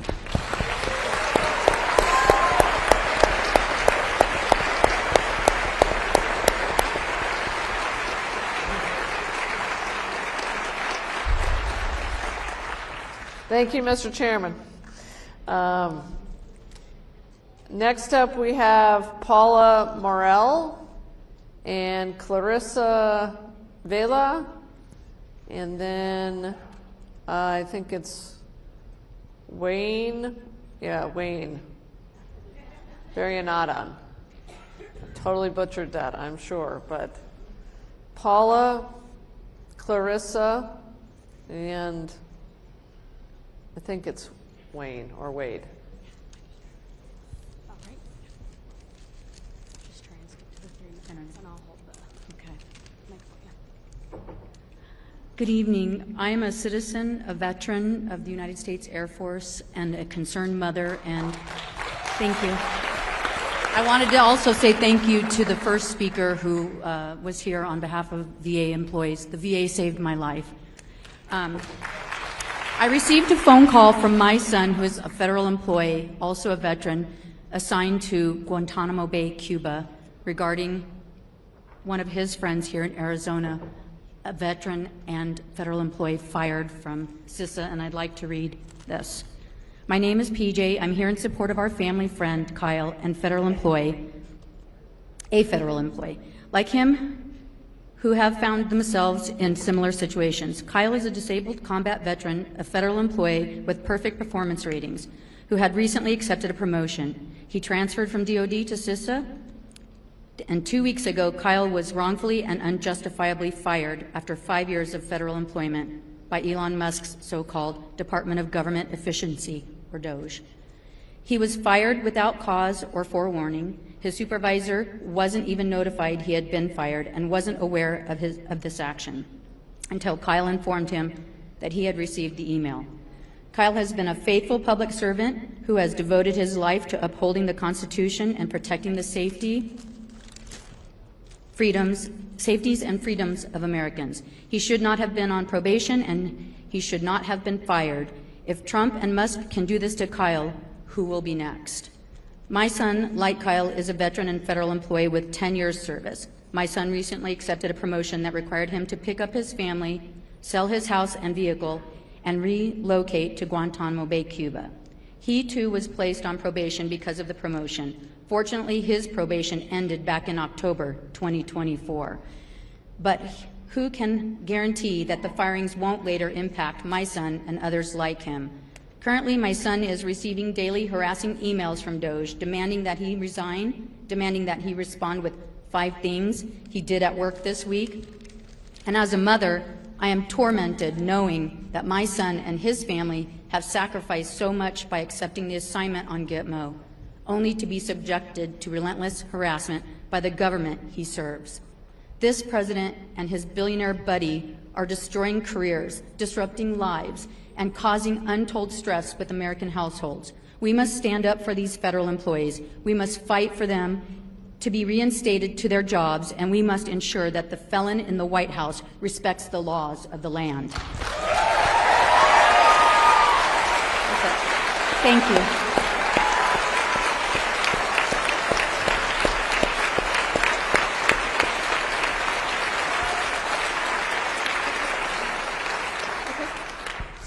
Thank you. Try and stick to the. Yes. Hi, my name is Clarissa. Hi, y'all. So I might take like 14 more seconds longer than the 3 minutes, but I just wanted to show you something. You put out a call to action to Arizonans, and we listened. So on here, I had this laminated. It cost me a lot of money. This is a 43-foot roll, and it has all of the things that you asked for that your constituents wanted you to know about. So I would roll it out, but they asked me not to, so I'll respect that. But there's a lot. From Doge to healthcare to everything. I would love to let you keep it, but we love to put it up at all of the protests or rallies, whatever they want to call them. So, but I would love for us to take a picture with it. And for all the people who were there yesterday, can you please wave your hands and let them know? Yes! You put out a call to action and we're responding. Sorry. Okay.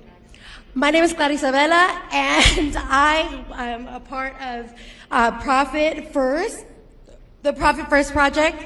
We are a nonprofit organization. We have a lot to say because I got a big mouth. I am an Arizona proud Latina of the Osborne School District.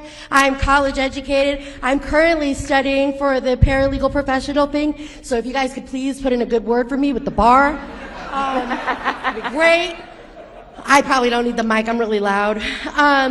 So I'm just gonna read you this. It says, a lot of us are here because we are angry, and I just want to remind Republican elected officials that we will remember these unhumanitarian political career-ending policies at the midterms and the primaries. She's red. Hey, let her cook. A lot of us are here because we're worried for the future for ourselves, our parents, grandparents, and families. We fear for the future and education of our children, especially those like my son with special needs.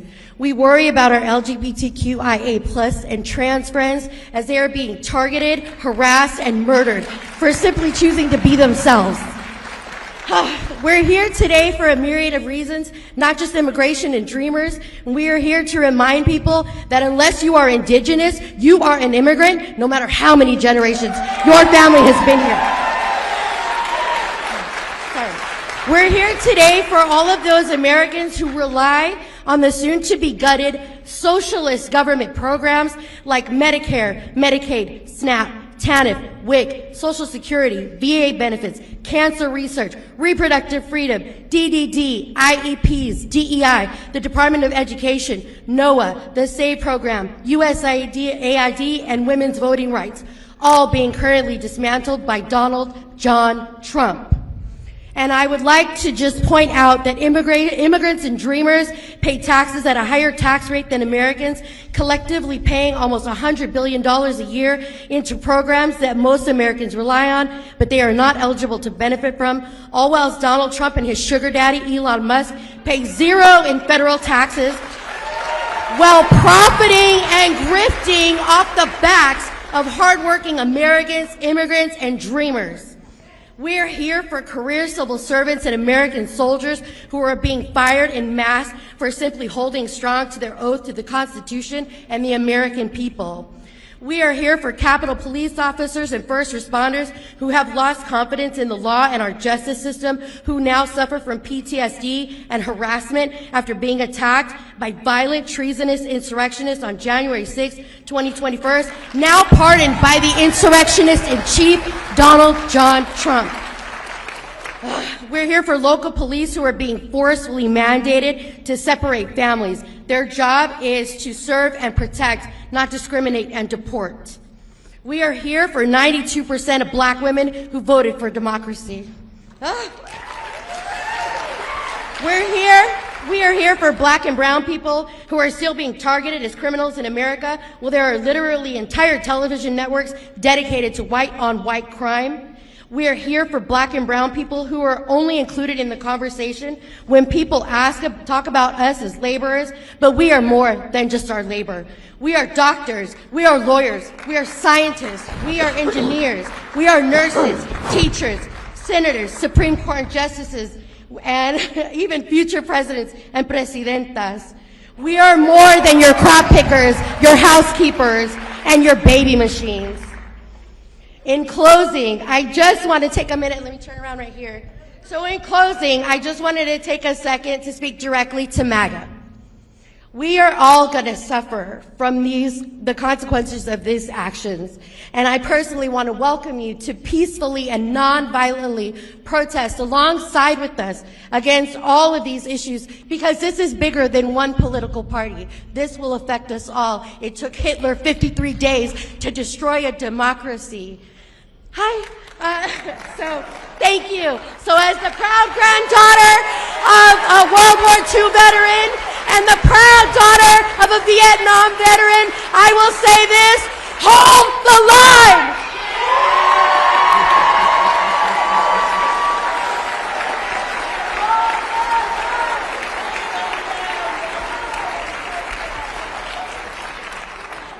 All right. Well, that's going to be hard to follow, but we have, is it Erica Mock, Diane Rodriguez, and then Kyle Ron.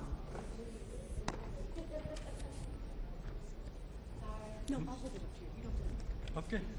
My name is Wayne Warrington. Apologies, apparently, for my horrible, illegible handwriting on my name. Oh, sorry. I am a sustainability and climate action consultant, and I work with organizations across multiple industries, helping them to identify ways to reduce their resource use and plan for the impacts of climate change. Because my work falls within a targeted area of federal oversight, specifically sustainability and climate action, we are experiencing increased scrutiny on our efforts. This scrutiny creates both personal and professional challenges, as well as uncertainty and aggression towards professionals in my field. From a consultant's perspective, I've worked with organizations across multiple sectors for several years, including cultural organizations that rely heavily on philanthropic support, including quite frequently local, state, and federal funding. These institutions all play a vital role in their communities, but they often lack the financial resources to engage in climate action independently. Federal funds, including matching grants, are critical in enabling them to meet sustainability and climate-related goals. The freezing of federal funds and the ongoing firings at the federal level have created an environment of volatility and uncertainty for these organizations. For many cultural organizations, this means struggling to move forward with planned projects or complete projects that are already underway. This instability is compounded by the turbulent nature of administrative decisions, lawsuits, and shifting priorities, making it difficult to navigate long-term planning. This disruption affects more than just these institutions, though. Cultural organizations, from museums and children's centers to zoos and aquariums, are community hubs that foster engagement and education. With the increased economic instability stemming from these federal actions, attendance and participation are at risk. We have seen from previous disruptions, like the COVID-19 pandemic and the 2008 financial crisis, that people experience a reduction in capacity to engage with these organizations because of the uncertainty in their own financial situations. Today, it is federal policies that are creating that uncertainty.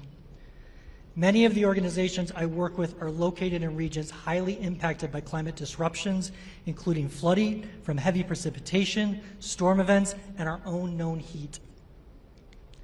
These cultural institutions are not only adapting to their own climate risk, but are essential in educating and supporting their communities and also navigating these challenges. The current federal climate of uncertainty has already started negatively affecting their ability to fulfill this role.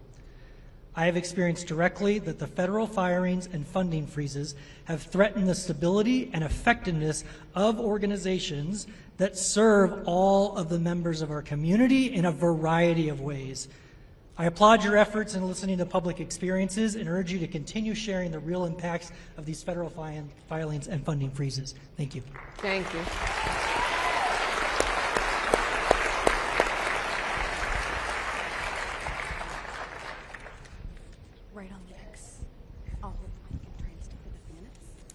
Buenas tardes, good evening. My name is Erica Mock. I use she, her, ella pronouns, and I'm the Chief External Affairs Officer for Planned Parenthood Advocates of Arizona. I'm here to express our concerns over actions being taken by the federal government against the Medicaid program specifically. This administration, under the advisements of Doge, is determined to wreak havoc by dismantling the regulatory state. But we are determined to ensure that Arizonans who come to Planned Parenthood health centers can get the care they need when they need it. We're deeply concerned over the dismantling of the nation's Medicaid program, also known as Access, here in our state. If funding for Medicaid is cut, and if the Centers for Medicare and Medicaid Services continue to be targeted, it will be detrimental to our patients and community. Planned Parenthood patients use their Medicaid insurance to access care like cancer screenings, STI testing and treatment, contraceptives, HIV prevention treatment, and much more. According to the Center for American Progress, the proposed cuts would translate to nearly $19 billion in Medicaid cuts here in Arizona over a 9-year period. This means that our Medicaid and CHIP enrollment would be reduced for at least 528,000 Arizonans. Many of these are people who rely on Planned Parenthood for their health care and would have nowhere else to turn. Our 7 health centers across the state primarily serve women, people with low income, Black, Latinx, and Indigenous communities, LGBTQ+ people, and others who are already facing multiple barriers to accessing care. Many of our patients have insurance through Medicaid and other federal and state programs for uninsured and underinsured people. If funding to Medicaid is slashed and if CMS is shuttered, the lives of the most vulnerable will continue to be put at risk. We're a trusted partner in the communities we serve. These federal actions are an attempt to continue breaking the healthcare system as a whole, instead of working to expand access to essential and life-saving care. By cutting Medicaid along with other resources, we'll only continue to deny Arizonans and millions of Americans the care they need. It will lead to further reduced access to contraceptives, cause spikes in STIs, and further exacerbate the Black maternal mortality crisis we're seeing, just to name a few things. Public officials are supposed to help the communities they serve, but instead the federal government is working to deny millions of people access to essential life-saving health care. We urge you to continue taking actions to ensure that the American people can have their access to health care protected. Thank you for your time and your continued support. Thank you. Thank you.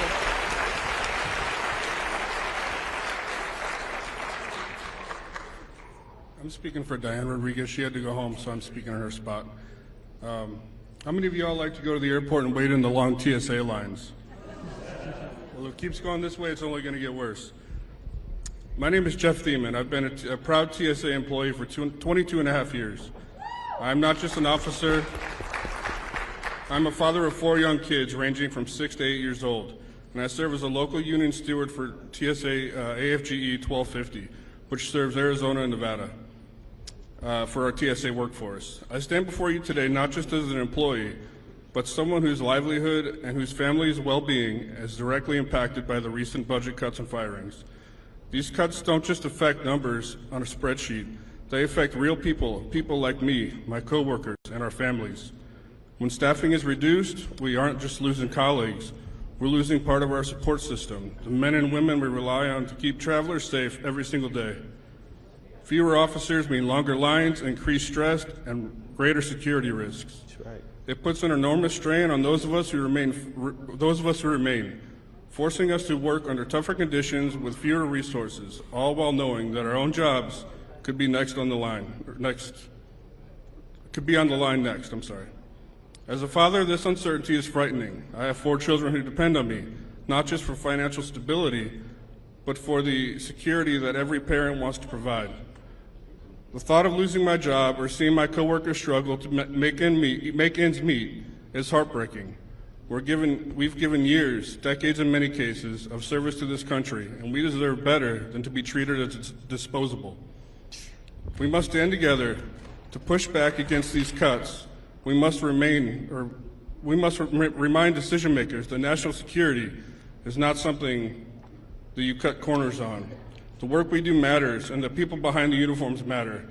Let's fight for our jobs, our families, and the safety of the traveling public. Thank you. Thank you.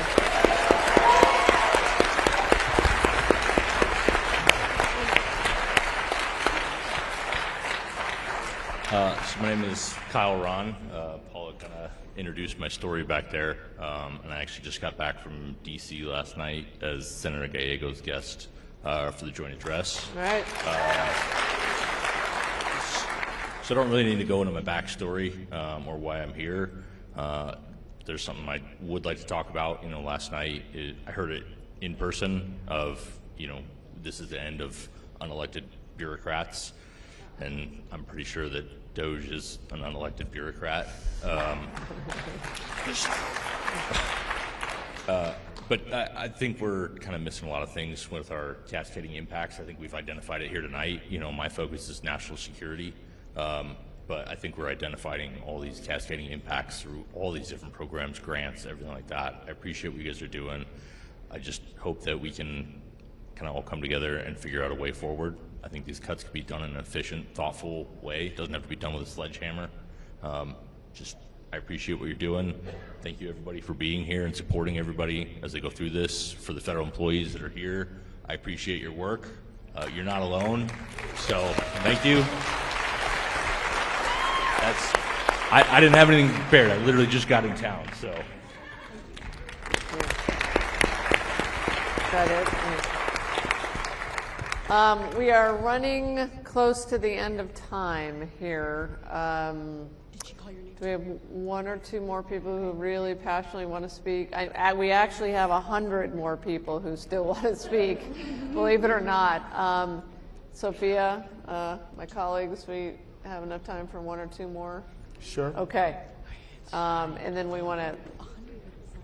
I don't know. Yeah, we did start a little bit late. Okay. Okay. Well, yep.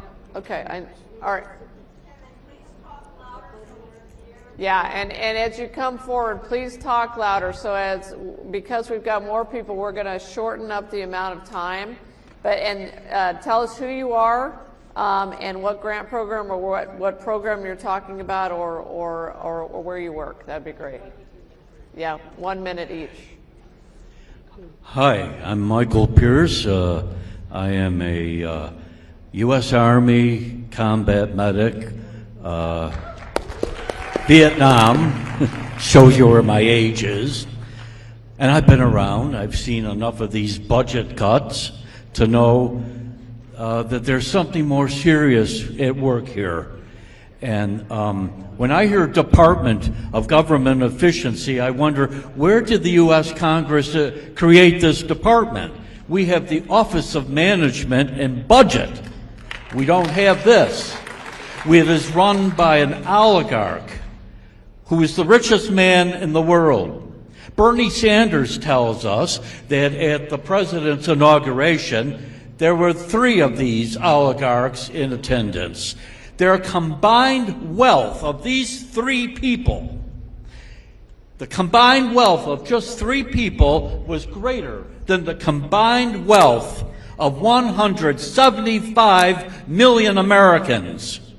That's no democracy to me. That's right. Now, you are doing a great job in the courts fighting this.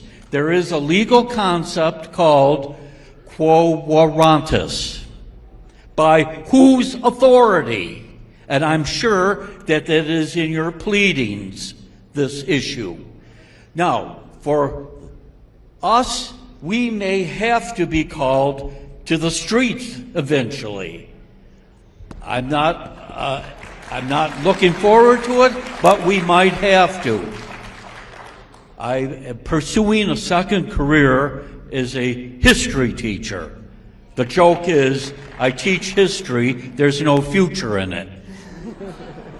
But I do have a wealth of history to give us ideas for now. And I'm referring to Frederick Douglass, who in another time and another crisis of the United States where the Union was in jeopardy, made the following observation. It is called Frederick Douglass's social equation. Power concedes nothing without a demand. It never did, and it never will. Find out just what any people will quietly submit to, and you have found the measure of injustice and wrong which will be imposed on them. And these conditions, they will continue until they are resisted with either words or blows or with both. The limits of tyrants are prescribed by the endurance of those whom they oppress. And we have to send a clear message to Elon Musk and all the other oligarchs. Here in America, the people rule, and we may not have billions, but we are the people. This is going to be the final comment, and then we'll turn it back over to the AGs for their final comments. I'm so sorry. Okay, go ahead. I'm going to try to be very fast. My name is Dana Strickland, she, her. I'm an Army veteran, and I became a trauma therapist to work specifically with current military veterans and their family members. The cuts to the VA, the Veterans Crisis Line, and disruptions to TRICARE are harming our service members, our veterans, and their families. I am one of the few, if not the only provider in the entire West Valley that specializes in working with survivors of military sexual trauma. One of the only, and the West Valley is huge. On average, the survivors I help have gone through 7 providers before they find me. I am in network with TRICARE and have been since 2019. TRICARE has not paid providers for any services on or since January 1st of this year.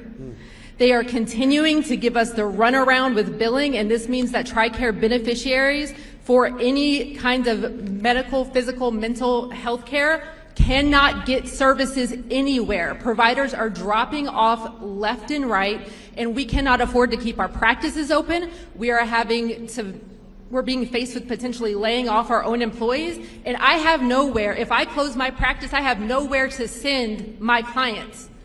No one else can work with them. What are they going to do?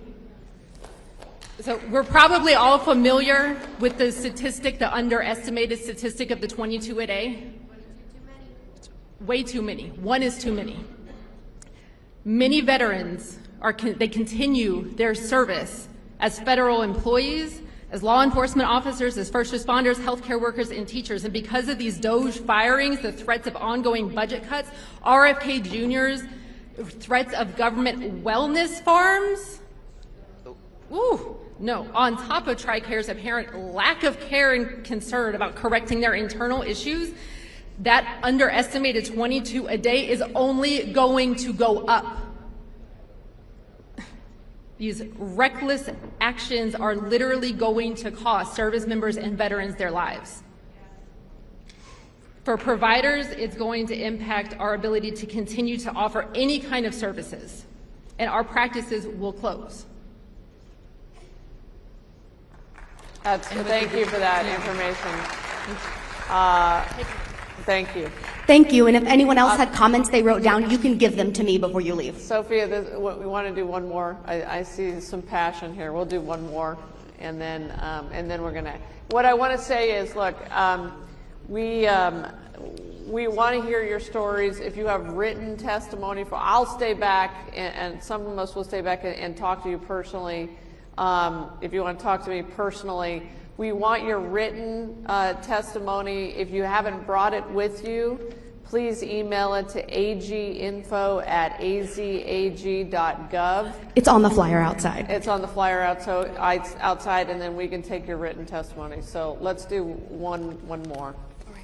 My name is Joshua Abbott. I worked for the USDA until February 13th. From what I understand, I may be getting my job back. I don't know. But what I will tell you, and the young lady who ran the food pantry and for food insecurity, why they're not getting paid is because there's one woman that works at the USDA downtown who processes those payments, and she's not allowed to do so. I left that office. She was the one lady who kept some of the paperwork in line. I was the person who helped underwrite the loans and all the grants to make sure that people in this state, in rural communities, the very people that voted for these people, I'm the one that goes around and makes sure that they get the money. And I'm the one that goes around and makes sure that the money is being properly spent and make sure that they maintain the property and the government's investment, your tax dollars. I was that guy, and I was the first one let go.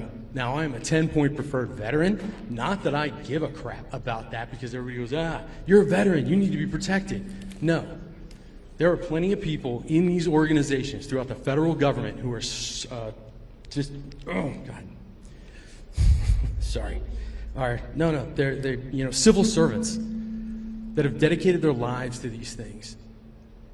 And excuse the parlance, but they're getting shit on right now, and it's crap. Absolute garbage. They turn around and they do this. Now again, I've only been there for 10 months, and I learned on the fly, thanks to plenty of education that the government provided me through GI Bills and all kinds of other things, right? And I got most of my education here in Arizona from Embry-Riddle, ASU Law, and Thunderbird School of Global Management. That's where I learned all these things that are going to help me succeed in this particular arena. I spent 10 years almost in the United States Army, serving this country. Now, with those degrees, but I didn't do that. I went back into public service. Chris, we met before because I was running an LD27 for the state Senate seat, and I decided that when this job was offered to me, I could help rural Arizonans more by taking this job than I could by just serving the people of Peoria. And I regret that now. Honest to God. And these are the same cuts that are going to hit either one of your states. AG in New Mexico, I work with your state engineer because he covers 2 states right now. Because in the last 2 years, we haven't hired a new engineer for your state. He covers all the USDA projects in your state. And I think they just gave him a little bit of relief right before I walked out the door, or was escorted out the door.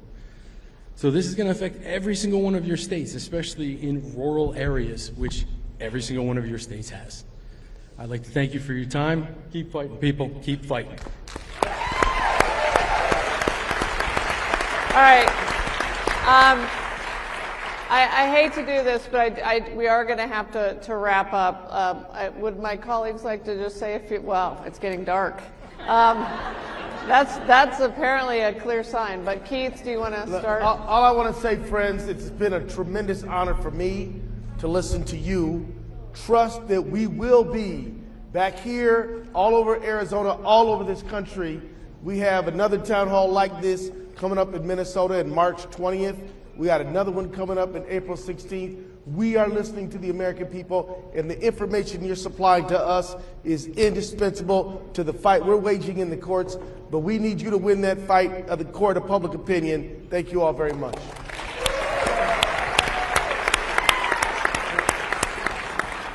Thank you for taking the time to share your stories and be here tonight with all of us. It's incredibly impactful. We can't do our jobs without your stories. It's incredibly important. Thank you.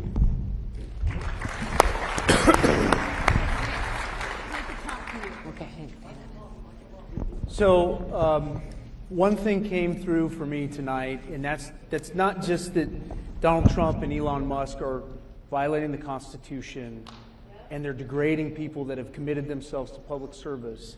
They've broken their word to the American people. They have given their word to farmers, to doctors, to people who are doing good, honorable, and decent work in this community and all over this country. And we believe in this country, in America, in honoring our word. And if Donald Trump can't find his way to doing that on his own, we will drag him into court and make sure he honors his word.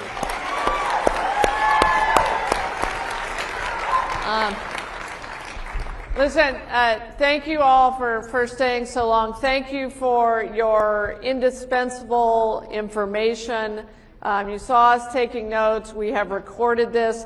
This was the first Attorney General Town Hall. You were the first of many across this country.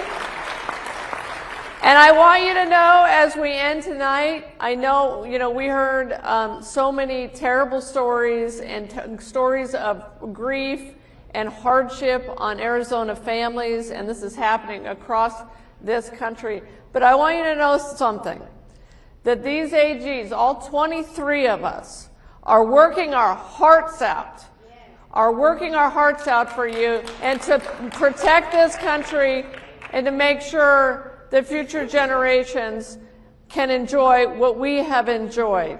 And I want to give you a couple of details. We meet, all 23 attorneys general meet every single day together by Zoom. And we are working, our lawyers are working their hearts out day and night, sometimes throughout the night and on the weekends on these lawsuits. We are up to, I think, 7 guys, lawsuits? At least 7 lawsuits. There will probably be one more this week, and there will be more after that, as long as Donald Trump and Elon Musk and Doge continue to violate the United States Constitution. Thank you so much for being here. We appreciate you. Thank you. Yeah, I guess so. These people want to talk about it. Hi, guys. Please take this, and will you Yes. please contact me? Yes, I'm an extreme absolutely. victim.